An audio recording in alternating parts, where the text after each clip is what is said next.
And the NAACP is nothing but a front group for the Democratic Party. They should be renamed to the National Association for the Advancement of the Democratic Party, because that's what they are.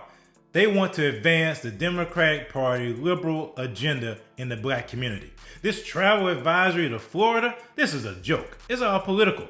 Do I need to be afraid? I'm going to Florida twice in the next month. Do I need a green book? Do I need to make sure I avoid towns when the sun goes down? Of course not. But this is all a front.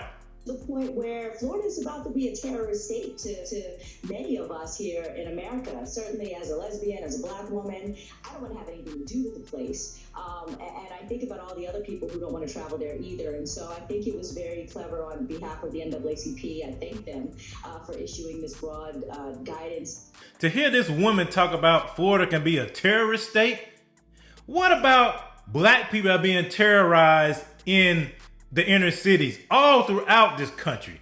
From Chicago, from Baltimore, from places here where I live in North Carolina and Charlotte, to all these cities, black folks are being terrorized. And what they don't understand, this advisory that the NAACP has issued will hurt black businesses. But they don't care about black. The NAACP is like the black bougie elite. I keep talking about the black bougie elite because it's a real thing.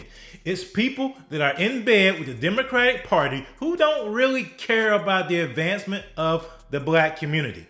That's why they advocate for abortion in the black community. That's why they advocate for LGBTQ rights in the black community, because what it does, it destroys the posterity, it destroys the progeny of the black community. It advocates for restrictions on law-abiding citizens to have guns in their community. They come against programs that will help black people when it comes to education. They're against educational choice. They're against vouchers. They're against all those things that will help to elevate black children in the black community, because their aim is not to elevate the black community.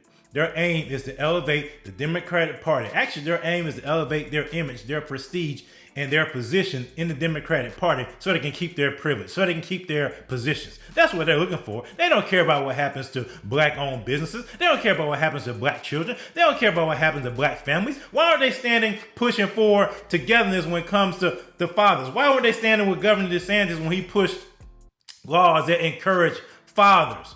Why were they not there doing that? Because they don't care about that, man. The NAACP does not represent black people anymore. It doesn't. Organizations like that, they're relics. They're not civil rights organizations. They're not. They used to be. They used to fight for things when they had real leaders in place that were really fighting for things that were real. Now they're not fighting for anything because they don't have a purpose anymore. Because organizations like the NAACP, like Al Sharpton, like Reverend Jesse Jackson, they don't have a purpose unless there's true racism going on, unless there's a push to pull from the heartstrings of white people, white liberals who are full of white guilt. That's the only position they have. And so naturally, they're in bed with the Democratic Party, so they do the bidding of the Democratic Party. That's why they come out and attack black conservatives and come out and attack people who speak out about what they are. They're just a front group for the Democratic Party. That's it. They're a National Association for the Advancement of the Democratic Party. That's what they are.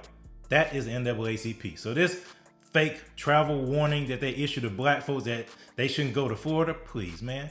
I knew some people that just went last week to Florida. I don't think they were afraid. Stop lying. But again, this is all to continue the narrative of systemic oppression, of victimization. We are not victims. We are empowered for greatness.